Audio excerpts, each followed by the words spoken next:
Assalamualaikum warahmatullahi wabarakatuh.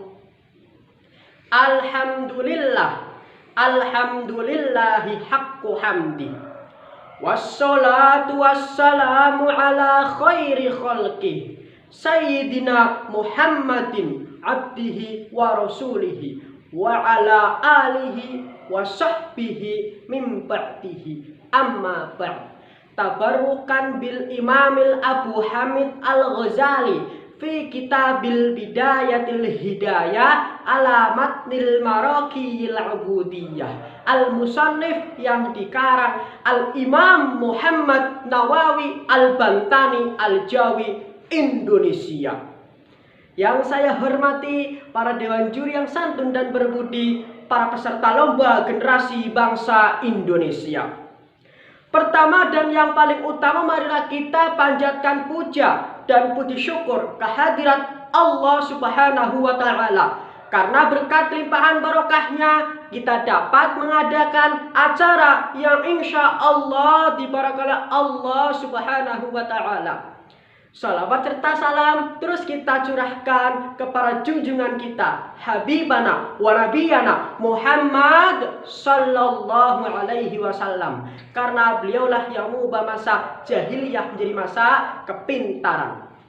Berdiri saya di sini hanya ingin sedikit berbicara tentang meneladani akhlak Rasulullah sallallahu alaihi wasallam.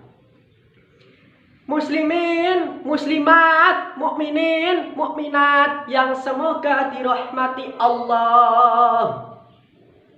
Nabiullah Muhammad sallallahu alaihi wasallam adalah nabi yang paling sempurna, nabi yang paling mulia, nabi yang paling tinggi kedudukannya.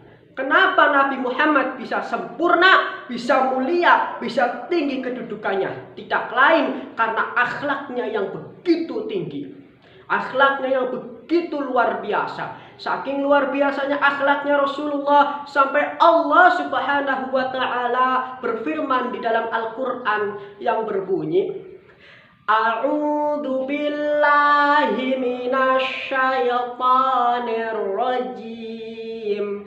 Bismillahirrahmanirrahim. Wa innaka la'ala khuluqin 'adzim. Allah Subhanahu wa Ta'ala berfirman, dan sesungguhnya pada kamu Muhammad itu terdapat khuluqin azim, akhlak yang agung, akhlak yang luar biasa. Akhlak yang agung itu bagi Rasulullah. Allah sampai memuji di dalam Al-Quran. Jadi pantaslah jika Rasulullah sallallahu alaihi wasallam pernah bersabda tentang luar biasanya akhlak beliau. Sampai beliau bersabda di dalam kitab Ihya dijelaskan bahwasanya beliau bersabda, Innama bu'istu liutammima makarimal akhlak. Rasulullah bersabda, sesungguhnya saya, kata Rasulullah, diutus liutammima makarimal akhlak, untuk menyempurnakan akhlak. Jadi Rasulullah diutus untuk menyempurnakan akhlak. Yang penyempurnaan pasti lebih sempurna dari yang disempurnakan. Contohnya apa akhlak Rasulullah yang luar biasa? Pada zaman Rasulullah pernah berdakwah, pernah menyampaikan dakwah di salah satu kabilah, di salah satu suku. Akan tetapi dakwah Rasulullah sallallahu alaihi wasallam ditolak dengan hinaan, dengan lemparan batu, dengan sebuah cacian makian yang tidak enak didengarkan. Rasulullah dihina, saking luar biasanya lemparan batu sampai Rasulullah pingsan, giginya berdarah. Dan malaikat pun mengetahui kejadian tersebut, dan malaikat itu diutus oleh Allah untuk menyampaikan sesuatu kepada Rasulullah, dan malaikat pun datang kepada Rasulullah. Malaikat datang dan menyampaikan, Ya Rasulullah, wahai utusan Allah, saya diutus oleh Allah untuk datang kepadamu. Apapun yang kau perintahkan akan saya turuti, kata malaikat.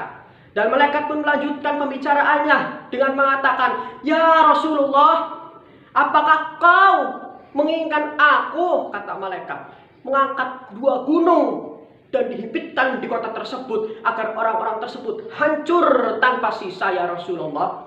Akan tetapi Rasulullah dengan keluhuran akhlaknya, dengan luar biasanya akhlaknya Rasulullah, beliau menjawab, subhanallah, beliau menjawab, malaikat, jangan malaikat. Kenapa? Karena saya berharap dari keturunan mereka yang durhaka akan ada anak-anak yang beriman kepada Allah Subhanahu wa Ta'ala. Inilah akhlak yang dicontohkan oleh Rasulullah. Inilah bukti akhlak yang luar biasa. Jadi Rasulullah adalah manusia yang paling agung sebab akhlaknya, manusia yang paling sempurna di antara yang lainnya. Sekian dari saya. Tuku kupat jangan santen, misal kula lepat nyuwun pangapunten. Wabillahi taufiq wal hidayah. Wassalamualaikum warahmatullahi wabarakatuh.